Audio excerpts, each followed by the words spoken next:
Apa sih yang kita inginkan untuk masa depan desa?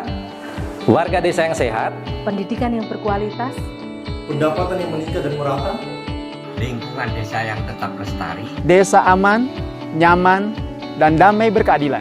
adat dan budaya desa terlindungi. Semua itu adalah cita-cita kita bersama melalui SDGs Desa. bergandengan dengan seluruh warga sedunia. Melangkah maju, mewujudkan cita-cita bersama. Desa-desa di Indonesia telah menapaki kemajuan. Butuh kebayaan yang tetap terjaga. Fasilitas di desa semakin baik, pendidikan dasar mencukupi. Akan tetap kita tidak boleh lengah, sebab masih banyak tantangan yang menghadapi. pengangguran pemuda desa. Harus diatasi. Penurunan kemiskinan desa harus lebih cepat lagi. Kebakaran hutan harus dihentikan. Kekerasan terhadap perempuan harus dihilangkan. Pekerjaan-pekerjaan yang belum usai ini. Kini harus kita tuntaskan. Jadi, mari berdiri. Mari berdiri. Mari berdiri sebaris. Berjajar bergandengan tangan. Melukis kuntul baris. Mewujudkan cita-cita kita bersama. Dan pastikan Tidak ada satupun warga desa yang tertinggal di belakang. Mari membangun Indonesia dimulai dari desa. 18 tujuan untuk mewujudkan desa yang lebih baik.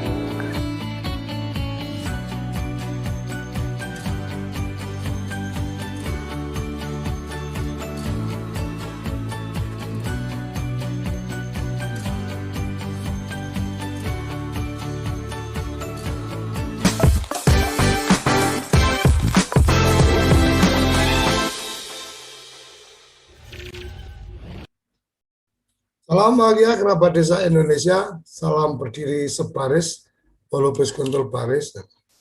Jadi tetap perlu pakai kacamata di awal biar kelihatan pinter gitu kan. Oke, pagi ini kita ada agenda tentang cara menggunakan data warga. Sudah hadir bersama kita Gus Ivanovic, Kapusdatin kita. Jadi ini kayaknya menjadi satu kerja keras, kerja cerdas dari Kementerian Desa terkait dengan data SDGs Desa. Karena menurut saya ini SDGs Desa ini adalah masterpiece-nya Kementerian Desa. Jadi kokinya ini Gus Ivan ini yang menggawangi di urusan informasinya, teknologi informasinya mungkin akan sangat besar tanggung jawabnya kalau sampai ada yang tidak sempurna di masterpiece ini, maka yang kemudian harus dimintai jawaban pertanyaan itu ke Gus Ivan. Gus Ivan, selamat pagi. Selamat pagi, Gus Kocok. Oke, ini jadi kayaknya mengikuti grup WA tentang SDGs Desa ini, klub yang kita bikin yang awalnya untuk sarapan SDGs ini jadi tempat untuk curhatan teman-teman ketika kemudian wah ini aplikasinya, wah ini dashboardnya, ini harus gimana dan seterusnya. Termasuk masih ada utang janji juga tentang bintek atau pelatihan teknis bagaimana melakukan import data, bagaimana artinya mengolah data itu caranya kayak apa, sorting bagian-bagian tertentu yang dibutuhkan. Mungkin minggu depan semoga sudah disiapkan oleh teman-teman dari Pusdatin, karena pendamping desa ini selayaknya orang yang harus tahu segalanya. Jadi kadang-kadang teman-teman di desa akan banyak tanya ke teman-teman pendamping ini banyak hal gitu kan. Termasuk kemarin yang BUMDes itu menjadi sangat penting untuk teman-teman pendamping juga pahami, teman-teman TA juga pahami supaya jangan sampai nanti ada komplain, karena sekarang ini kan data digital itu luar biasa nih. Saya waktu konsultasi sama Pak Eko ini jawabannya nggak gini loh, kok beda. Udah itu nanti akan bisa jadi catatan buruk nanti. Oke, silakan guys. Pagi ini kita bicara tentang menggunakan data warga untuk perencanaan pembangunan desa. Mungkin ini perlu diketahui oleh banyak elemen masyarakat yang mungkin nantinya akan terlibat dalam musyawarah desa, karena perencanaan pembangunan desa pasti adanya di musyawarah desa. Jadi kalau pendamping desa paham bagaimana cara membaca data, menjelaskan kepada peserta musyawarah desa, insya Allah keinginan untuk kemudian desa membuat perencanaan berdasarkan data dan fakta itu akan bisa terrealisasi. Silakan Gus. Terima kasih Gus Koco, kerabat desa sekalian, juga Pak Kades, kemudian para pendamping desa. Jadi pagi-pagi sudah didakwa macam-macam dulu ini.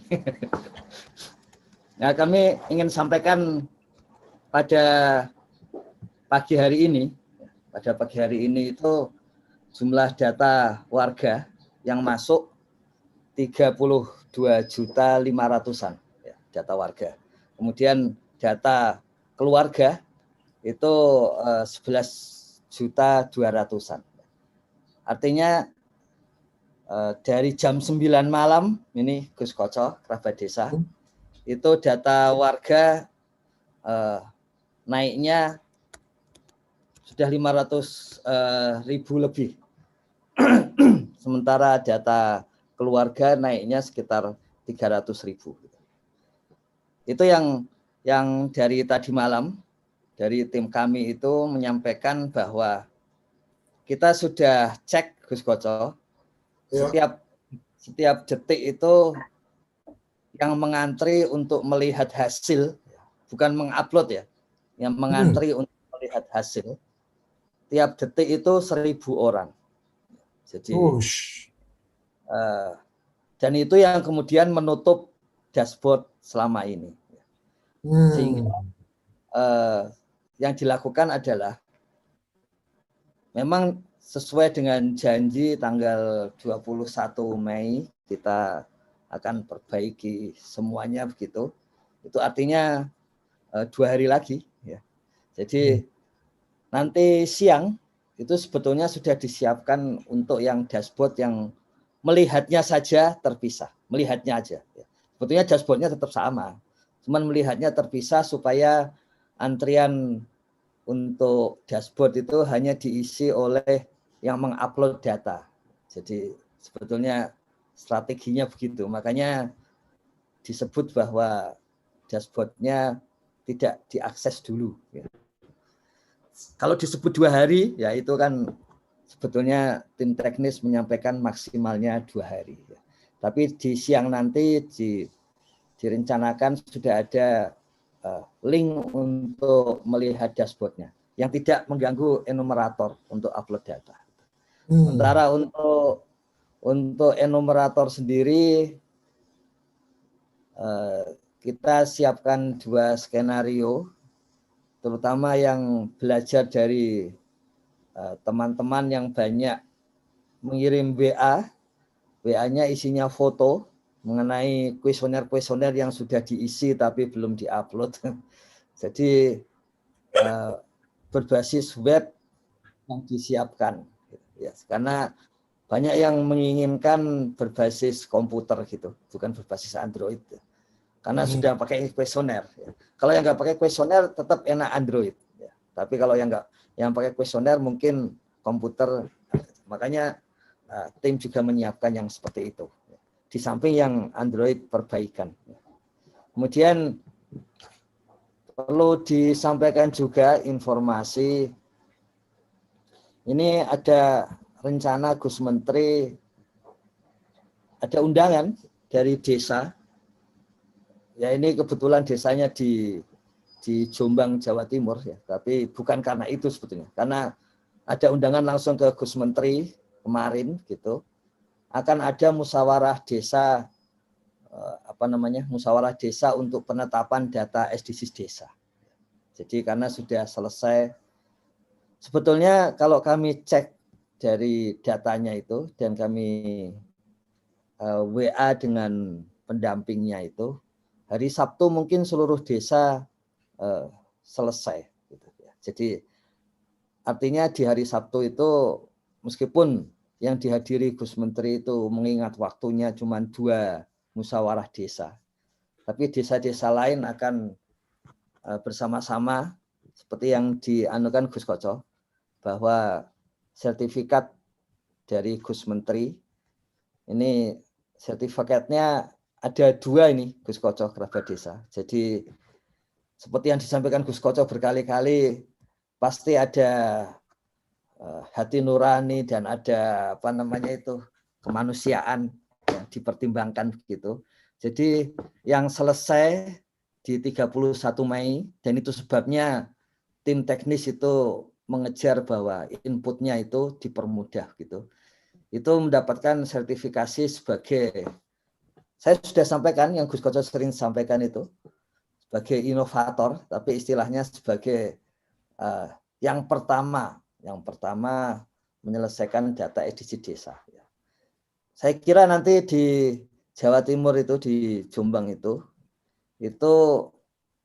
mungkin malah bisa sampai kecamatan. Artinya yang mendapatkan sertifikat itu tidak hanya kepala desa, tapi juga sekdes, karena sekdes sebagai ketua Pokja, relawan pendataan desa.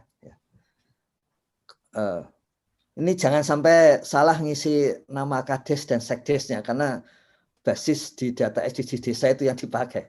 Jadi kalau ada salah nama dan sebagainya ya itu berarti salah ngisi di SDGs itu. Nah itu plus pendamping desa itu yang ditandatangani oleh Gus Menteri. Jadi kepala desa, ketua Pokja, sekdes dan pendamping desa. Kalau sampai ke level kecamatan ya ditambah Pak Camat dan pendamping desa level kecamatan.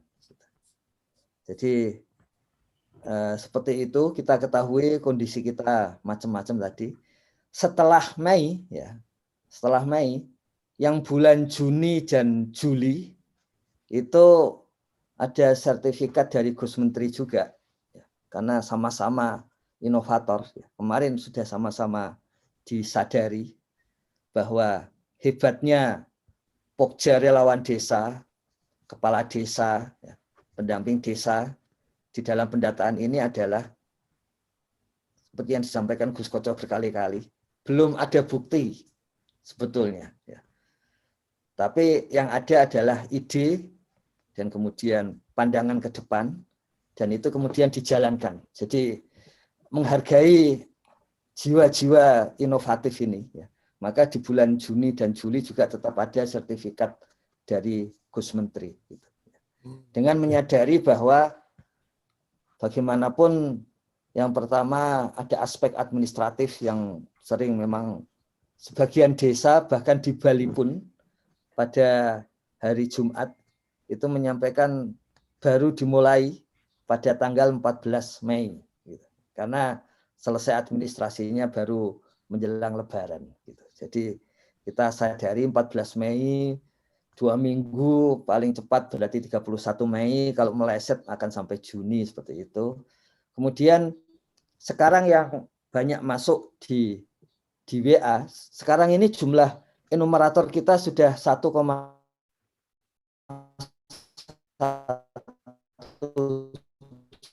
juta.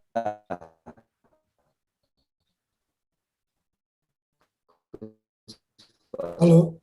Jadi itu saat ini ada di peningkatan ya 1,1 juta pendata. Peningkatan terbanyaknya saat ini adalah di wilayah timur. Jadi di Papua, Maluku, Nusa Tenggara Timur itu yang sedang ada peningkatan pesat dan disadari bahwa itu adalah satu kerja inovatif tersendiri ya, sehingga bulan Juni dan Juli tetap ada sertifikat.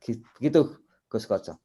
Nah, kemudian jadi kita nanti lihat siang nanti yang menunggu dashboard itu sedang dipisah. Kita akan cek kalau memang ya pagi ini menunjukkan ada tambahan 500 dalam hampir 9 jam ya.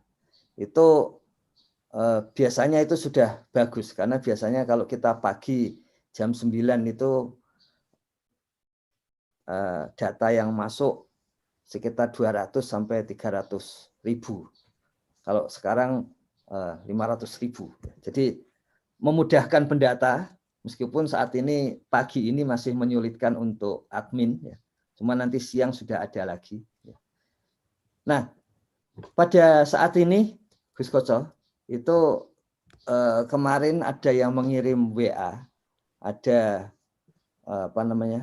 telegram dari Kementerian Dalam Negeri bahwa pada hari tanggal 17 itu dimulai pendataan potensi desa oleh BPS. Sebetulnya isi dari potensi desa itu semuanya ada di kuesioner IDM. Jadi kalau IDM desa sudah selesai, itu tinggal memindahkan gitu ke dalam kuesioner Podes BPS. Karena basisnya adalah basis desa. Jadi kalau di SDGs desa, maka itu adalah data level desa. Jadi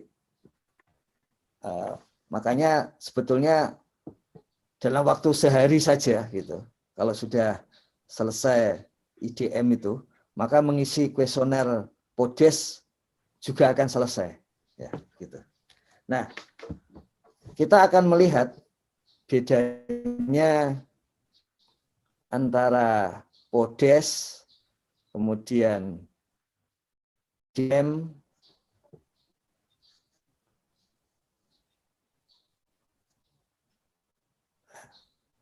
halo Gus, sepertinya sinyalnya putus-putus nih, kurang kuat. Di-switch dulu. Sudah saya taruh ke luar.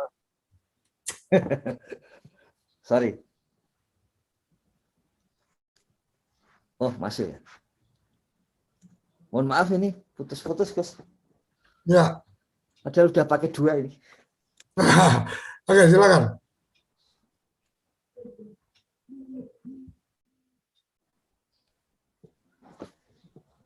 Ya, jadi bedanya adalah kalau di dalam SDGs desa itu ada data yang sifatnya by name by address gitu. Sementara kalau basisnya itu level desa, maka itu sifatnya adalah data dominan di desa.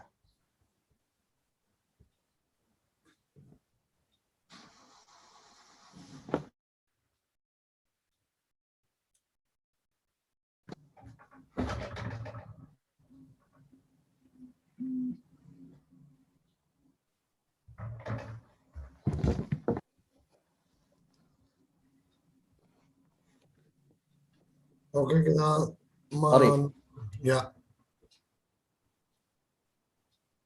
Jadi ini sudah sama dengan di desa ini, Gus Koco. Jadi HP saya taruh di teralis. Kalau di desa kan kita mencari jembatan besi supaya dapat sinyal itu. Ini di tempat saya ini HP saya taruh di teralis ini di luar gitu supaya besinya jadi pemancar ini. Jadi perbedaannya adalah di dalam SDGs desa itu datanya itu data by name by address. Maka yang harus ditunjukkan di dalam hasil SDGs desa itu adalah tabel by name by address. Jadi bukan hanya yang dominan ya, tetapi tabel by name by address. Ya. Sebetulnya di dalam SDGs desa sendiri, kalau kita melihat sebagian dari data desa, itu sudah data pada level apa yang dominan. Sementara pada level warga dan keluarga, maka yang dilihat adalah apa yang ada by name by address dari data tersebut. Jadi maksudnya begini, kalau kita lihat ini izin kepada Ibu Nurani, yang kita menggunakan data Cimenteng karena alasannya satu saja sih, sudah selesai gitu aja. Jadi data individu kemarin sudah kita lihat cara menggabungkannya gitu. Meskipun nanti oleh sistem informasi digabungkan tersendiri. Ini datanya mencakup data individu, kemudian data disabilitas, ya, disabilitas, kemudian data mengenai warga yang terkena penyakit, ya, warga yang terkena penyakit, kemudian fasilitas kesehatan, ya, fasilitas kesehatan, kemudian setelah itu adalah pekerjaan, kemudian pendapatan, lalu pendidikan, ya. Kemudian penghasilan, ya. Jadi penghasilan total. Ya. Seperti biasa, yang kita harus lakukan adalah supaya seluruh data itu dibersihkan dulu. Ya. Jadi kalau Bapak Ibu pada hari ini ya, sudah mendownload atau mengekspor Excel-nya, ya. Kemudian datanya dibersihkan terlebih dahulu. Ya. Dibersihkan itu artinya dicek, misalnya seperti ini. Yang tunanetra jawabannya harusnya tidak dan iya, ini sudah benar. Ya. Yang tunarungu jawabannya juga demikian. Kemudian yang sakit ini ada yang tidak jawab, ya. Ada yang tidak jawab. Yang tidak menjawab itu kita checklist, ya. Yang tidak menjawab sebetulnya artinya adalah tidak. Ya. Kenapa yang tidak menjawab itu artinya tidak? Karena di dalam aplikasi SDGs Desa, kalau tidak ada penyakit ini silakan dikosongkan. Jadi ini yang dikosongkan itu sebetulnya berarti tidak sakit. Ya. Jadi kita sudah belajar kemarin di yang atas ini ada istilah filter, ya. Jadi apa namanya, di barisnya itu kita filter sehingga kita bisa memilih tadi, ya. Jadi yang untuk kesehatan kalau tidak diisi artinya tidak, ya. Kemudian untuk fasilitas kesehatan, ya, ini kan isinya berapa kali datang. Jadi kalau yang tidak diisi, ya, berarti dia tidak pernah menggunakan fasilitas tersebut. Yang tidak diisi berarti tidak menggunakan fasilitas tersebut. Kemudian di sini juga sama, yang melahirkan ini sebetulnya ya dan tidak. Ya. Tapi kemudian ada yang tidak mengisi, munculnya 0 seperti itu. Nah, keunggulan dari data level individu seperti tadi disampaikan adalah bahwa di sana ada daftar namanya, tabel namanya. Misalnya yang tunanetra, ya. Itu desa perlu menunjukkan di dalam profil desanya, ya. Itu adalah siapa saja yang tunanetra. Jadi di sini kita karena sudah level desa maka tidak perlu dilihat kabupaten kecamatan, tapi dari RT sampai di sini namanya. Jadi dari namanya kemudian kita copy, kita masukkan ke sheet baru, ya. Jadi keunggulan yang harus kelihatan di dalam SDG desa adalah data by name, by address seperti ini. Jadi bisa saja ini ditambahkan judulnya. Ini adalah warga desa tunanetra. Sehingga akan diketahui dia ada di RW 2, RT 6, ya. RW 3 paling banyak ini, di RW 3, di RT 7. Ya. Jadi yang harus diambil dari data pada level desa, level individu ini adalah data seperti tadi itu. Jadi tadi yang tunanetra kita bisa cek yang lain, ya. Misalnya yang sedang dibutuhkan oleh negara, ya. Misalnya adalah apakah ada warga yang terkena gizi buruk, ya. Kita cek kalau di sini ada, tidak ada, ya. Tidak ada. Jadi SDG desa nomor 2 itu pasti di sini nilainya 100%, karena tidak ada warga gizi buruk. Warga yang terkena TBC paru-paru ini ada. Ini salah satu program yang dijalankan oleh pemerintah. TBC paru-paru ini harus sudah selesai. Jadi ini kita klik TBC paru-paru yang ya. Kemudian kita ambil di sini di level RT sampai ke namanya.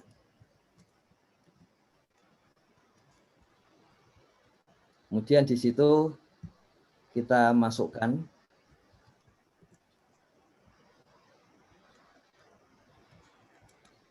nah ini adalah warga desa sakit TBC paru. Jadi SDG desa itu keunggulannya adalah di data by name, by address seperti ini. Jadi seperti kemarin disampaikan oleh Mas Madong dari Buleleng, ya, bahwa ada level-level perencanaan di desa. Ya. Level perencanaan di desa yang untuk tahunan, yang langsung bisa digunakan oleh desa adalah yang seperti ini. Ya. Nanti ada analisis yang sifatnya untuk rencana aksi SDGs desa, yang itu juga akan muncul otomatis dari sistem. Ya. Itu adalah untuk perencanaan jangka menengah atau jangka panjang. Jangka menengah itu artinya kalau saat ini ada sekitar 10.000, 9.000 sampai 10.000 desa yang pilkades dari akhir tahun 2020 sampai 2021. Pasti membutuhkan penyusunan RPJM desa selama 6 tahun.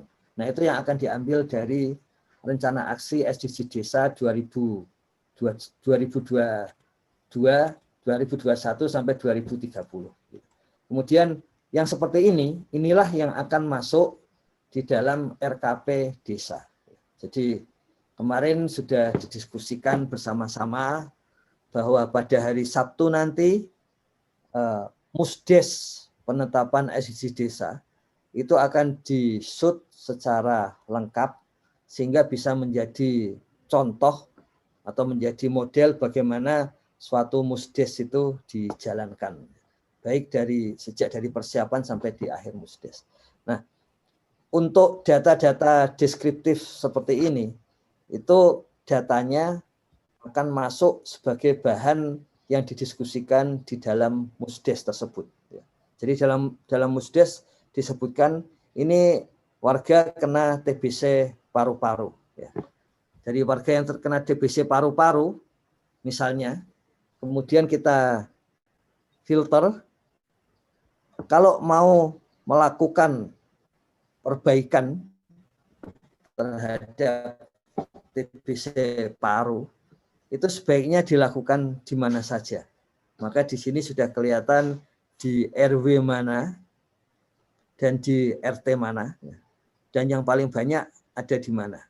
Jadi kalau melihat seperti ini, harusnya di dalam musyawarah desa sudah tegas ini harus dijalankan, terutama kalau dananya sedikit, maka prioritasnya adalah di RW 1, karena di sini jumlahnya paling banyak. Jadi langsung di dalam musyawarah desa itu dalam hal ini Pak Sekdes sebagai Ketua Pokja Relawan Pendataan Desa langsung bisa menunjukkan kemana dana desa dan kemudian dana-dana dari APBDes lainnya itu akan digunakan. Dan ini itu data, kepada ini siapanya. Data ya, Gus? Ini data yang sudah diekspor ya? Dari data yang ya, sudah data diekspor. sudah diekspor. Okay. Ya, benar. Seperti tadi disampaikan, yang penting pertama tetap harus ada cleaning, Gus Koco. Ya. Cleaning. Misalnya contohnya di sini. Di sini kan meskipun nanti setelah tanggal 3. Halo Gus, mungkin ini kan salah satunya kan teman-teman pendamping ini kan juga perlu tahu tentang bagaimana proses nih. Nah, mungkin bisa pelan-pelan ditunjukkan mengekspor data itu mungkin satu tadi Mama tentang contoh dari data yang ada tentang paru-paru tadi. Nah, cara ekspornya gimana? Begitu sudah ekspor maka tampilannya akan seperti apa? Cleaningnya gimana? Mungkin kayak gitu, Gus. Ya, siap.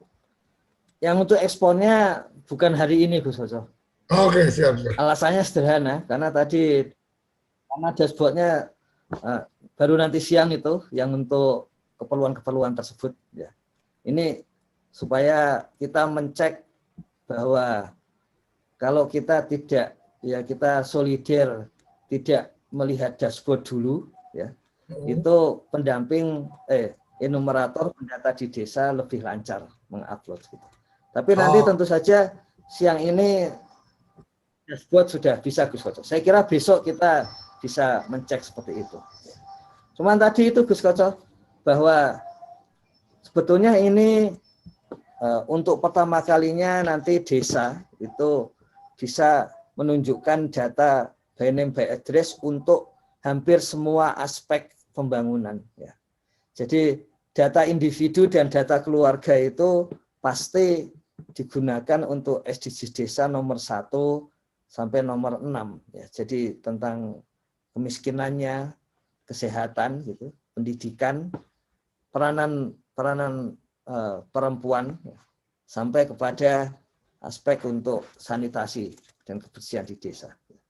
Tapi satu hal yang penting seperti tadi Gus Koco, bahwa yang harus ditunjukkan dari pendataan SDGs desa, karena itu keunggulannya, itu adalah apa yang terjadi kalau di sini kita belajar individu, itu adalah list atau tabel warga yang perlu mendapatkan peningkatan. Ya.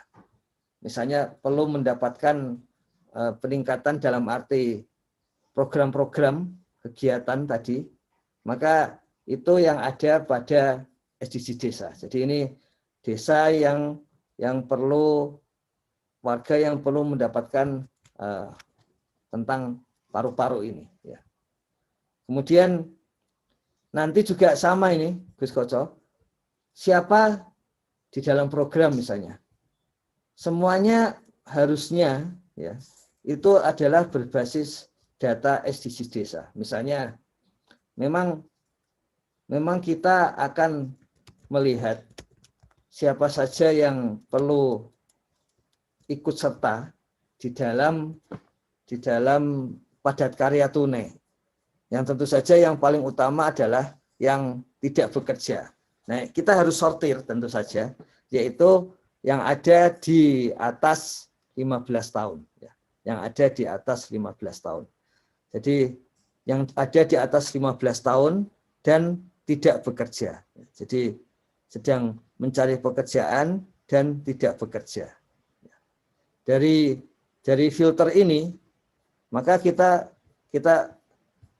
bisa melihat siapa yang perlu masuk di dalam padat karya tunai desa. Jadi tentu saja sekali lagi nanti perlu difilter dulu yang ada di atas 15 tahun. Dan dari situ kita bisa mengetahui siapa saja warga desa yang layak untuk ikut di dalam padat karya tunai. Jadi sudah jelas di sini siapa yang perlu ikut, ya. Berapa jumlah yang layak ikut dalam padat karya tunai desa ini. Ini kalau kita lihat jumlahnya sampai 1.400 warga, tapi ini karena belum disortir untuk yang di atas 15 tahun dan di bawah 65 tahun. Ya. Tapi dari sini sebetulnya desa sudah bisa memperkirakan sebaiknya itu padat karya itu dijalankan di mana. Ya. Seperti biasa, kita klik RT, kita lihat yang paling banyak di sini, ya. Yang paling banyak ada di mana. Kalau kita melihat di sini, ini ada kesalahan di Januari ini, ya. Ini Gus Koco, ini bagian yang diselesaikan di dalam aplikasi. Ini di RT 1, kemudian di RT 2. Dengan melihat seperti ini, ya, kita bisa yakin ini Gus Koco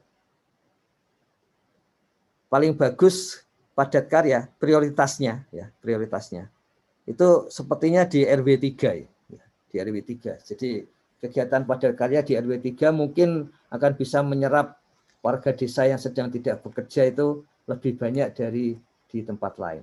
Jadi dulu TNP 2K, ya, TNP 2K ketika mengajarkan cara mencari prioritas di lokasi mana, kepada siapa, itu adalah dengan membandingkan dua data. Gitu. Jadi tadi kita dua data itu maksudnya di sini adalah data warga yang tidak bekerja, kemudian data kedua adalah data lokasi, ya, dari data lokasi. Nah dari situ kemudian bisa dilakukan pemilihan lokasi secara rasional, ya.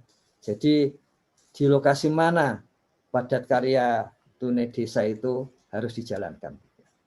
Kemudian kalau ditanya, ini warga yang perlu terutama mendapatkan, warga yang terutama perlu mendapatkan, misalnya di sini layanan terhadap kesehatan, ya.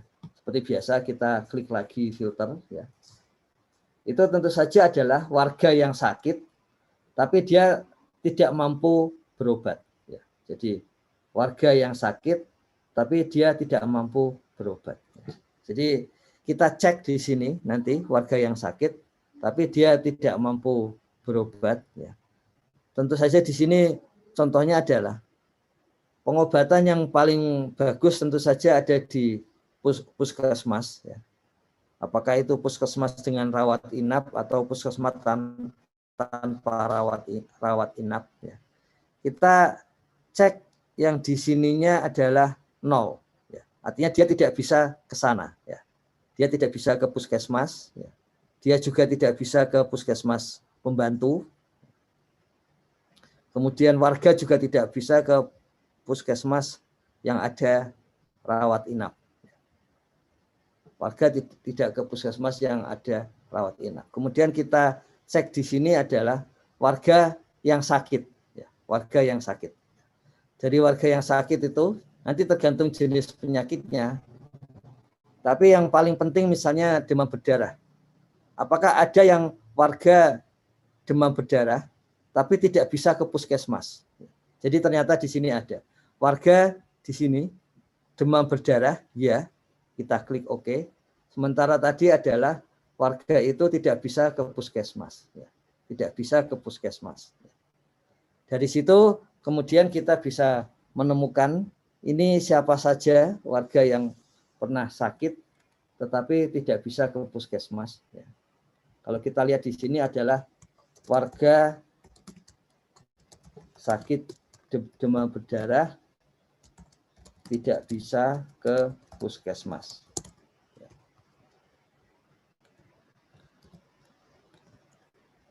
Jadi warga yang tadi DB tapi tidak bisa ke puskesmas. Dari situ kita bisa menentukan kepada siapa sebaiknya upaya untuk penanganan ini ya, itu dilakukan ya. Jadi di sini kelihatan warga yang pernah DB tidak bisa ke puskesmas, maka warga-warga tersebut yang perlu mendapatkan prioritas penanganan kesehatan.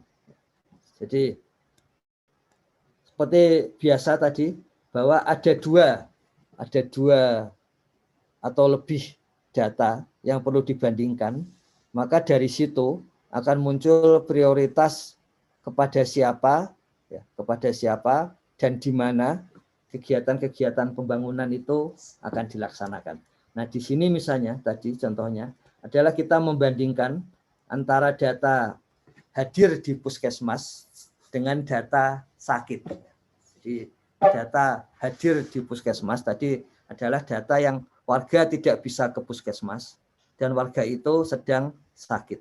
Jadi pada saat sakit tidak bisa ke puskesmas. Pada saat sakit tidak bisa ke puskesmas. Kita tadi hilangkan tadi ini puskesmasnya.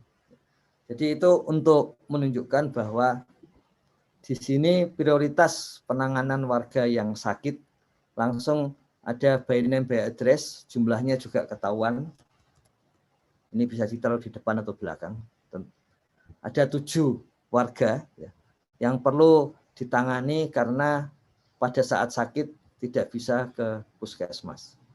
Termasuk juga untuk menunjukkan pada saat sakit itu yang paling banyak kita menduga yang paling banyak didatangi warga pada saat sakit mestinya adalah toko obat.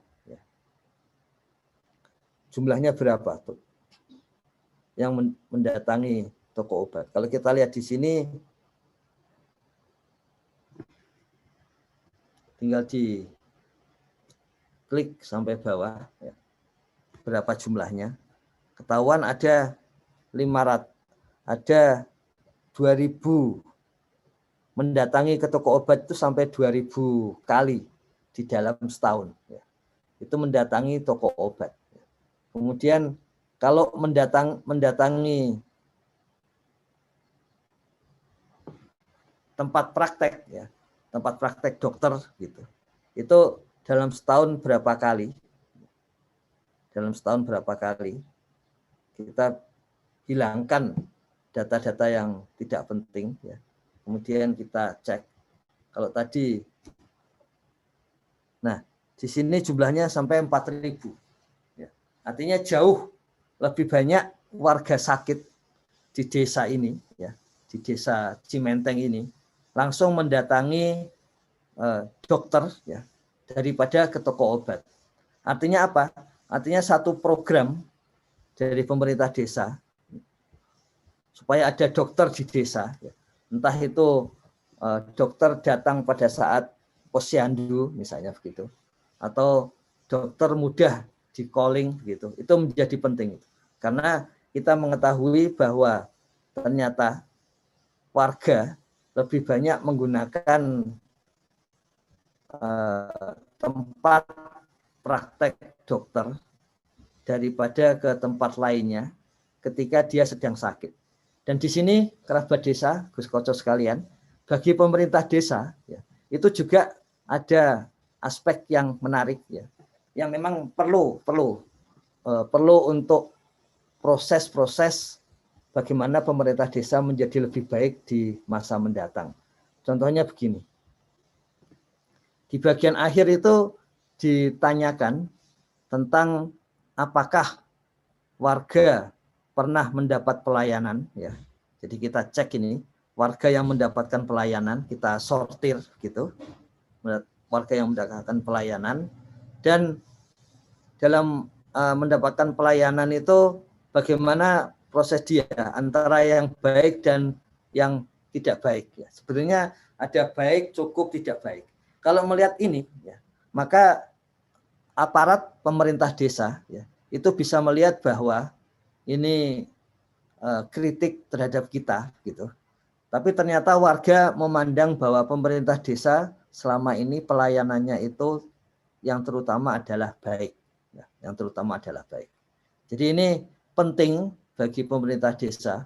Kalau ternyata menurut warga layanannya masih kurang baik ya, atau cukup, maka pemerintah desa bisa meningkatkan layanan itu. Jadi kalau di dalam birokrasi itu selalu ada setiap tahun survei tentang kepuasan layanan dari pelanggan, dari warga, dari rakyat.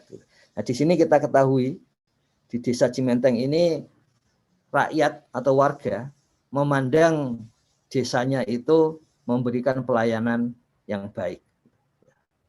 Kemudian kita bisa cek juga ya, untuk keterbukaan desa. Ya. Ini banyak yang tidak jawab, ya, banyak yang tidak jawab.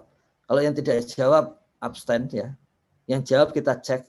Semua yang menjawab mengatakan baik. Jadi Gus Koco, kerabat desa sekalian, dalam salah satu sesi dari sarapan SDGs desa itu sempat ada narasumber dari KIP, Komite Informasi Pusat, ya, yang menyatakan salah satu program dari KIP ke desa adalah keterbukaan informasi desa. Kalau kita lihat di Desa Cimenteng ini, warga yang pernah mendapatkan pelayanan di desa itu mengatakan keterbukaan desanya bagus. Bagaimana dengan warga secara keseluruhan, ya, keterbukaan pemerintah desa? Kita cek,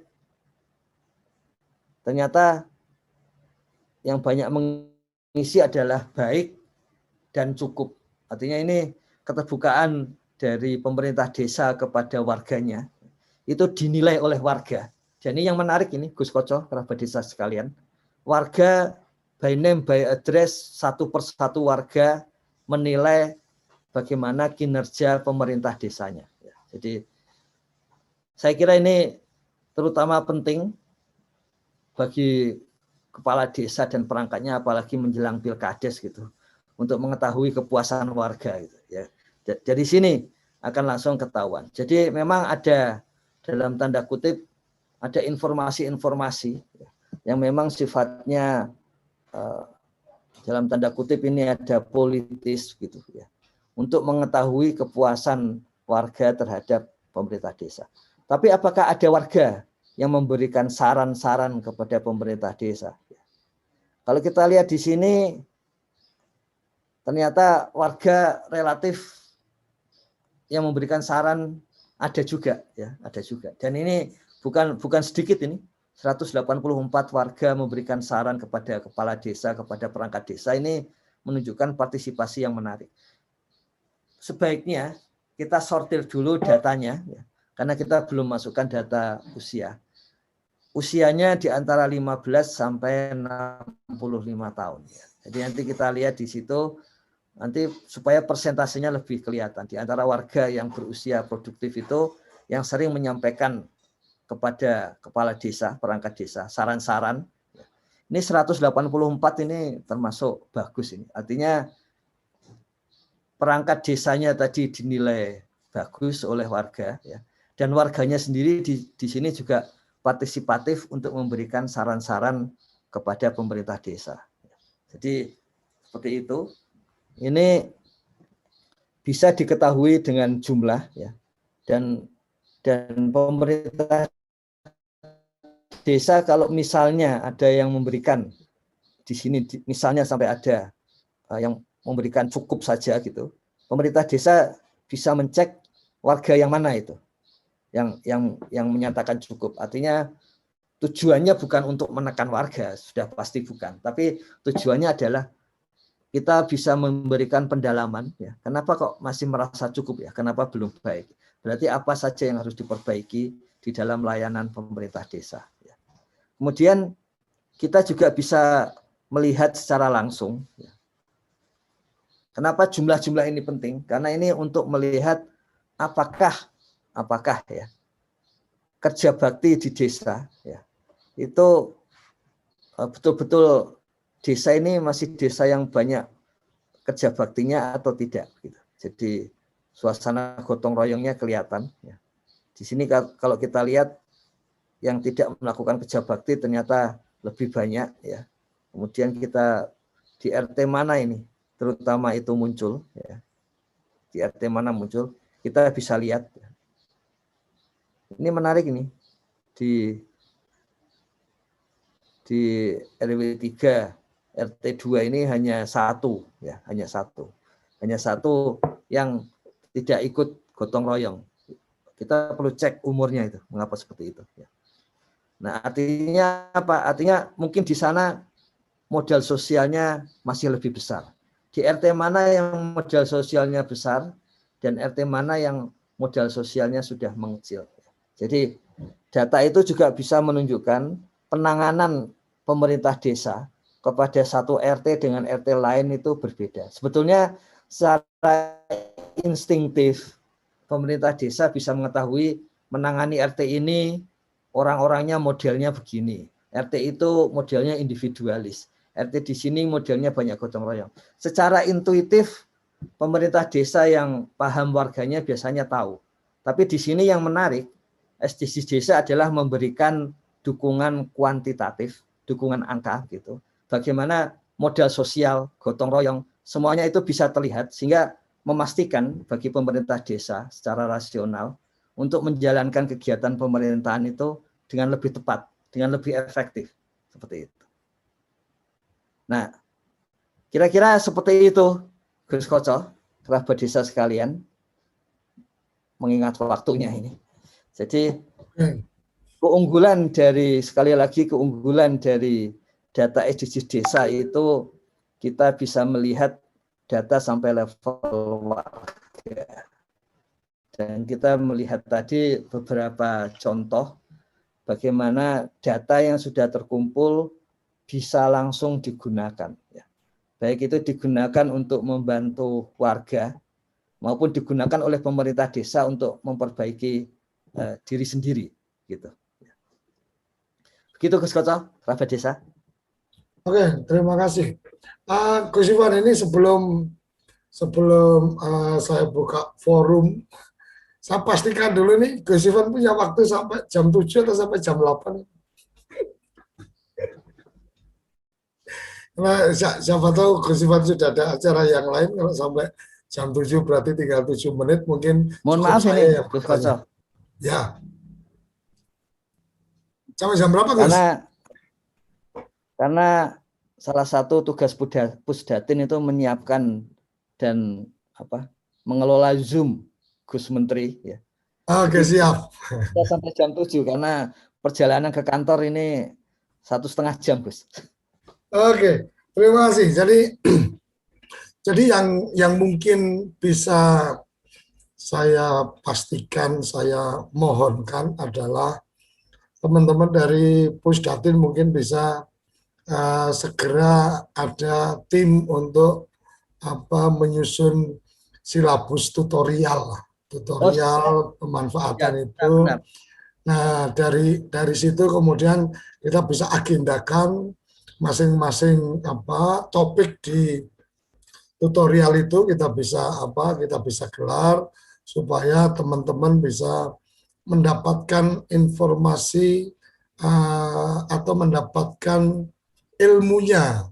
Bagaimana kalau bicara SDGs desa tentang kesehatan, maka kemudian yang harus diambil datanya ini, cara sortingnya seperti ini, cara importnya seperti ini, dan kemudian bagian terakhir mungkin ini bisa juga langsung dalam bentuk ada diagram nih. Diagramnya seperti ini. Jadi mungkin teman-teman pendamping desa atau mungkin sekdes itu bisa langsung sebelum musyawarah desa dia sudah langsung mempersiapkan di materi PowerPoint nih, presentasi. Jadi pas bicara kesehatan, Rik, langsung keluar, ini sekian persen kita ada masalah kesehatan di sini. Nah, ketika kemudian oke, itu kita tangani, maka kemudian masuk ke data yang detail, RT mana, kemudian RW mana, dan seterusnya. Mungkin bagian tutorial itu menjadi sangat penting, Gus, karena apapun teman-teman pendamping ini harus dibekali banyak ilmu. Nah, ketika kemudian banyak ilmunya ini pelajarannya tidak terstruktur, artinya tidak kemudian ini 1, 2, 3 dan seterusnya. Nah, ini kayaknya sih berdasarkan pengalaman saya pribadi, kalau tidak ada kejelasan, ini kamu harus kuasai ini, maka kemudian cara nyerapnya beda. Nyerapnya beda. Lebih pada ketertarikan pribadi aja. Sama seperti baca buku kan, kadang-kadang lihat daftar isi, kemudian yang paling menarik yang mana, ya bab itu yang dibaca, bab yang lain nggak dibaca kan gitu. Nah, mungkin itu Gus, catatan yang mungkin saya bisa sampaikan, saya bisa mohonkan, semoga saya bisa mewakili suara teman-teman pendamping desa, walaupun saya belum pernah diterima jadi pendamping desa. Jadi kira-kira itu yang boleh saya sampaikan, dan saya berharap mungkin bisa ada tim dari Pusdatin yang mungkin kita bisa mendiskusikan untuk kemudian taruh kata nih minggu depan mulai Senin sudah ada tutorial apa. Nah, dari situ teman-teman juga bisa mempersiapkan diri. Oh, ini tentang ini, berarti apa nih yang akan jadi pertanyaan sudah disimpan dulu pada saat ngikutin acara. Kira-kira kayak gitu Gus, tambahan yang mungkin saya bisa sampaikan, dan menyangkut edukasi atau pembelajaran yang kemarin di acara kemarin Gus Ivan sempat sampaikan, BUMDes itu banyak buku-bukunya dan seterusnya. Ini kayaknya bisa menjadi, saya nggak tahu ini urusannya kan, ada urusan tambahan yang lain. Saya sih membayangkan gini Gus, kebetulan TV Desa punya kita punya tim juga untuk membuat aplikasi game. Tapi bisa juga ini bisa jadi semacam aplikasi untuk ujian. Jadi mungkin bisa saja taruh kata nih, ada buku tentang BUMDes nih, buku 1. Silakan teman-teman mempelajari buku 1, di-download, bla bla bla dan seterusnya. Kemudian pada hari apa, jam berapa sampai jam berapa, itu mereka bisa mengakses game ini untuk kemudian ada pertanyaan yang mereka harus jawab. Jadi kalau kemudian mereka menjawab mungkin lebih dari 60%, maka kemudian dia akan mendapatkan sertifikat atau semacam piagam atau sertifikat lah. Walaupun ini tidak bisa masuk dalam konteks sertifikasi, tapi sertifikat bahwa yang bersangkutan sudah membaca buku ini dan kemudian mendapatkan nilai sekian dari pengujian yang dilakukan. Jadi ketika mungkin pada saatnya nanti, saya nggak tahu teman-teman kan mungkin ada juga yang merasa oke, saya cukup jadi pendamping, tidak perpanjang lagi karena sudah punya bisnis atau apa dan seterusnya. Ini bisa menjadi bekal bahwa ini loh saya menguasai tentang ini loh saya menguasai tentang ini. Kira-kira itu Gus tambahan dari saya, dan aplikasi kita sudah siap Gus, tinggal perintah kapan mau dipakai, diberikan daftar pertanyaan, udah langsung bisa running dan langsung bisa scoring nilai sampai berapa akan dapat sertifikat, itu bisa otomatisasi dari aplikasi yang sudah kita siapkan. Jadi kita dari TV Desa ini sudah ancang-ancang beberapa yang bisa menjadi pendukung untuk keperluan bagaimana agenda-agenda Kementerian Desa ini bisa running dengan bagus, dan mungkin masterpiece-nya SDGs Desa, data SDGs Desa ini benar-benar bisa menjadi sesuatu yang akan sustain, akan berlangsung terus-menerus, sehingga orang kemudian seperti yang tadi Gus Ivan sampaikan, oh BPS ada profil desa atau apa tadi. Menurut saya kalau memang bisa duduk bareng BPS sama teman-teman Pusdatin, ini kan sebenarnya tinggal IP to IP aja, tinggal TikTok udah antar server komunikasi, udah teman-teman nggak perlu repot, BPS sudah langsung punya datanya, kan kira-kira kayak gitu. Oke Gus, terima kasih. Nggak berasa udah sampai di penghujung. Saya tunggu Gus untuk tim penyiapan tutorialnya data SDGs desa dan pemanfaatannya, sehingga teman-teman di desa ini, teman-teman TA, teman-teman PD, teman-teman BLD ini bisa membuat desa lari lebih kencang daripada kelurahan. Oke, terima kasih. Ada yang ingin disampaikan, Gus, untuk closing? Ya, gini Gus Toto. Jadi ini saya membaca chat dan yang ada di YouTube ini, ya. Semuanya setuju ide Gus Koto, ya. Jadi kalau gitu ya kita jalankan, ya. Jadi nggak usah repot-repot, nggak usah macam-macam, ya udah kita jalankan. Jadi gini Gus Koto, kalau demikian mulai besok kita akan susun seperti itu, meskipun yang ringkas mungkin ada di SDG desa dan kemudian yang detail ada di institut yang Gus Koco susun itu, ya. Siap itu. Nanti yang kemarin misalnya soal BUMDes itu sudah siap, yang kemarin Mas Nasrun siap untuk melanjutkan sesuai yang Gus Prof Yoyon sampaikan itu. Kemudian ada lagi yang memang biasa melatih BUMDes, ya. Sehingga melatih BUMDes, memiliki BUMDes, mengelola BUMDes yang nanti akan ikut di dalam kegiatan kita ini. Bisa itu Gus Koco. Oke. Tidak ada yang tidak bisa kalau melihat. Ini salah satu luar biasanya, saya harus selalu dekat sama Kapusdatin kita ini, karena ketika ada ide-ide yang menurut beliau ini gampang eksekusi, itu nggak perlu pakai dipikir lagi, nggak perlu. Artinya kalau nasihat almarhum bapak saya, berpikir itu cukup satu kali, karena kalau kamu berpikir 2 kali, ada orang lain yang sudah mencoba melakukan. Kalau kamu berpikir 3 kali, ada orang lain yang sudah belajar dari kesalahan yang dilakukan. Luar biasa, cukup berpikir 1 kali, diputuskan. Kita berharap sarapan SDGs desa, walaupun pagi-pagi, ini benar-benar menjadi tambahan informasi, tambahan wawasan, tambahan ilmu, tambahan pengetahuan untuk teman-teman semua kerabat desa dan yang kita muliakan teman-teman pendamping desa. Sampai di sini pagi ini, kita akan berlanjut pagi-pagi berikutnya. Salam bahagia kerabat desa Indonesia, salam berdiri sebaris, lulus kuntul baris, salam SDGs desa. Terima kasih. Apa sih yang kita inginkan untuk masa depan desa? Warga desa yang sehat, pendidikan yang berkualitas, pendapatan yang meningkat dan merata, lingkungan desa yang tetap lestari, desa aman, nyaman, dan damai berkeadilan. adat dan budaya desa terlindungi. Semua itu adalah cita-cita kita bersama melalui SDGs desa. bergandengan dengan seluruh warga sekitar. Melangkah maju, mewujudkan cita-cita bersama. Desa-desa di Indonesia telah menapaki kemajuan. Gotong royong yang tetap terjaga. Fasilitas di desa semakin baik, pendidikan dasar mencukupi.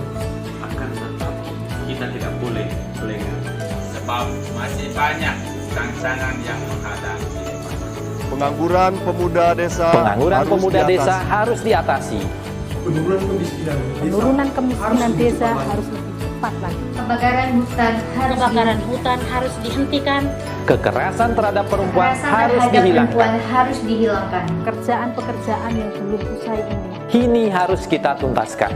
Jadi, mari berdiri. Mari berdiri. Mari berdiri sebaris. Berjajar bergandengan tangan. Lupis kuntul baris. Mewujudkan cita-cita kita bersama. Dan pastikan Tidak ada satupun warga desa yang tertinggal di belakang. Mari membangun Indonesia dimulai dari desa. 18 tujuan untuk mewujudkan desa yang lebih baik.